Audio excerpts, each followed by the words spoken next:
Hi everybody, I'm Kyle. I'm here with Allison and Ian. Last week's video was TF2 Med School, and these are the comments. Burnt L says, "Welcome to multiplayer shooter school. First lesson, never help support classes, no matter what." Well, yeah, they're the support classes, they're doing the supporting. Yeah, they're doing the helping. You support the support classes by doing the killing. Cat's Cradle says, "You have the most adorable German accent. Have you actually studied, or did you pick it up from playing that game so much?" It's not really an adorable accent. It depends on whether he's doing effeminate Nazi or effeminate Nazi. Two of those are adorable. Are you allowed to say feminine Nazi accents are adorable? Yes, I mean, I might get a lot of backlash and have to go live my life in the sewer, but I'm allowed to say it. I thought Ethan's voice was actually way better than mine. He did the soldier voice spot on. perfectly. It was amazing. But I was glad that my voice worked out as well as it did. Andy Rosine, the lighting is wrong with the green screen. Did you accidentally move the camera? Did you do that, Kyle? There was no green screen in that video. Well, that doesn't mean, the lighting was still wrong, though. It could have been. We were under trees at Ethan's dad's property, so it's possible that the background just looks weird and mismatched from the main scene, which is interesting. That created like a green screen effect, even though there was none. But yeah, that's the answer to that question. There was no green screen. Daniel Burke asks, "What classes do the two of you enjoy playing the most?" Out of curiosity, Ethan's not here, so I guess we can. My name's Ethan, and I enjoy playing Washington. But he would do that noise way better. I like playing the engineer. I'm not the best at playing the engineer, but he's my favorite. I like doing defensive engineer and just setting up nests and shooting people down because I can't do it myself. So I can build a gun that shoots people for me. And I have it makes spent it a lot easier. 17 seconds as an engineer. I accidentally chose it for my class list once. I've spent, I think, close to 40 hours as sniper. I think I have a total of 70 hours in TF2. I did that for a while. I was like, the only way I played TF2 was on a sniper-only server. Yeah. Which was great. What's your favorite out of the little bit of time that you've played? Sniper. I think I've played more than Ian has, if he's only played that amount of time. Well, I was on my laptop, so I actually hated playing TF2 because I was never any good in it. Frozen, I died. I play it on a mouse pad. Oh my god. I know. Actually, my favorite class is probably Pyro. Because when you have a crappy laptop and you just sort of want the cathartic experience, like WM1ing is real nice. That's true. I also like Demo Man. I'm not good at either of them. Alistair Corsair. I'm very happy your channel is still kicking. When I first found the Civ 5 vids, I didn't expect so much cool content behind it. We didn't either, really. Yeah. When we first started, it was like, I want to do this for a year. Mm-hmm. And I didn't know what was going to happen after that year. And that was like 2.5 years later, and we're still making stuff and doing pretty well, so... Thanks for believing in us doing stupid things. We will do them for you. From Belisari.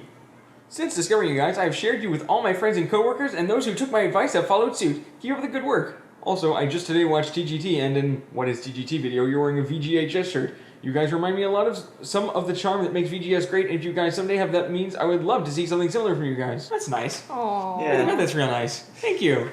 VGHS being Video Game High School, for people who don't know, which is a series produced by Rocket Jump, which is something that, that Ian and I like a lot. It's What was the other acronym? the guards themselves. Oh, things I should know. Before we released it, we put up because we were working on it, and we then realized that at the time that wow, most of our subscribers don't know what it is. Of the 4,000 we have, only 2,000 were there for when we had put out the trailer. Right. So we made a video explaining what this project was. It's in the playlist of all the videos. We also have the original Kickstarter video up there somewhere. That's kind of our goal, actually, is to get to the point of being able to do those kinds of things most of the time. I do like doing the sketches as well, but I do want to kind of be able to do bigger things. And we've actually been working on writing one of our bigger things this week and done a pretty good job of it so far. It's a gritty British drama in which I play a dear doctor's wife who must remarry. It's gonna be pretty good. It's not that. It's not that. I'd watch that. It is. You should do that. Look, he's trying to like throw you off the trail, but I promise I'm going to make an excellent Dorothy. From Lucas Bischoff. However you say it's correct. Lucas Bischoff. I was curious, do you intentionally make your videos clean/appropriate for most ages, or have you just never found the need to add cursing or vulgar jokes into your sketches? The Kylie you don't see off camera actually he does this by getting rid of all of his swearing every second of the day. He just, only when the camera is on can he not swear. Like, it's terrible. He's not allowed near schools just because they don't want him to like it's just a sonic pollution. It is actually interesting though, because we had a conversation about this the other day.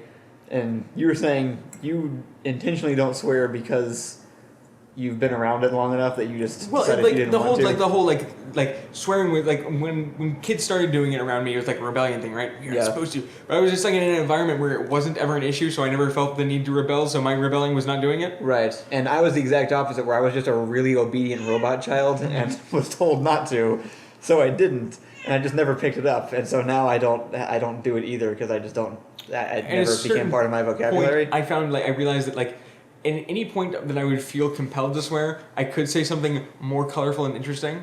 That is true.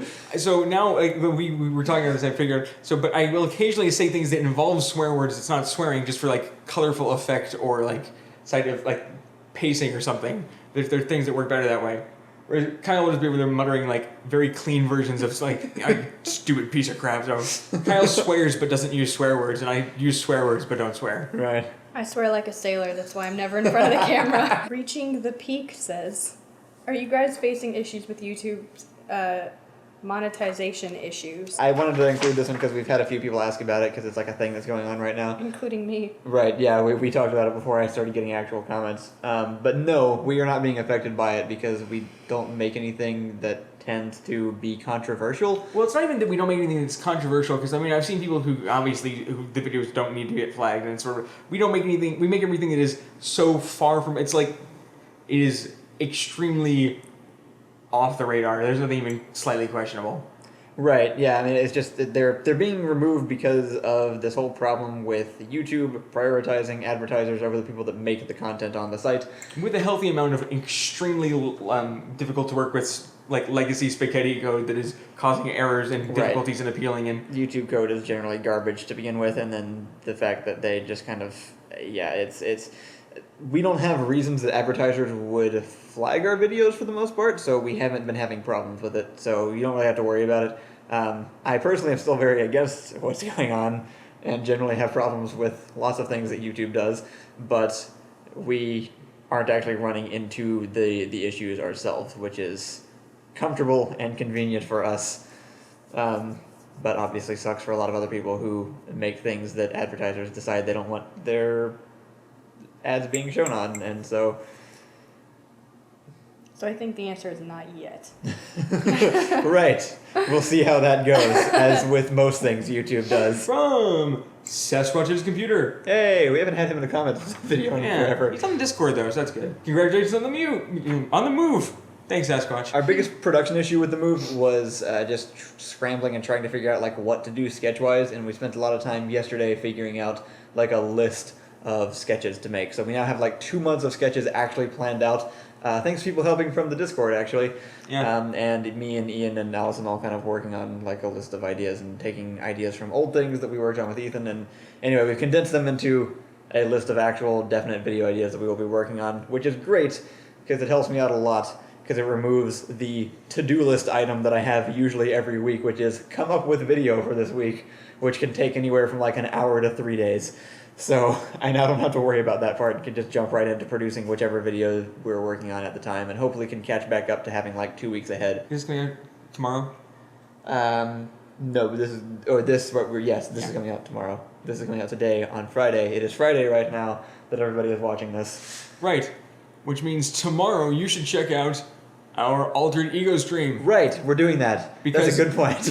We said we're going to try and do it the last Saturday of every month, and so far we haven't done that again, and we don't have any plans to in the future, so we lied. It was a great lie. We got away with it flawlessly. I'm glad you brought that up, because I've totally forgotten to inform literally anybody about that yet. We released we got the second episode up after a while, but it was kind of out of nowhere and didn't mention, but so yeah, April 15th, for all those who are watching in the future, it's already passed, but if you're watching right now in the present, it's tomorrow. Right. So unless it's today because you watched it a day late. If you want to watch the stream live tomorrow on Saturday, it will be at 11 a.m. Central Standard Time over on twitch.tv/DoorMonsterTV. And I think episode 3 is already scheduled to go up next Wednesday. And then whatever episodes we record tomorrow should be going up after that. So if you can't make the stream, individual episodes will be continuing to go up on a weekly basis for the next few weeks until we run out or do the stream again. We also have our fan resource package actually available. It's just kind of tucked away in the description. It doesn't look like, it looks some kind of like a weird link you wouldn't click, but it's got like pictures and there's some campaign journals and stuff in there, so check it out. Leave your comments on this video or any video from this week, and we might answer them next week on community comments. Also, be sure to check out patreon.com/dronemonster and our stream tomorrow and any of the other things in the description. We have lots of links. So we'll see you all next Friday. Bye.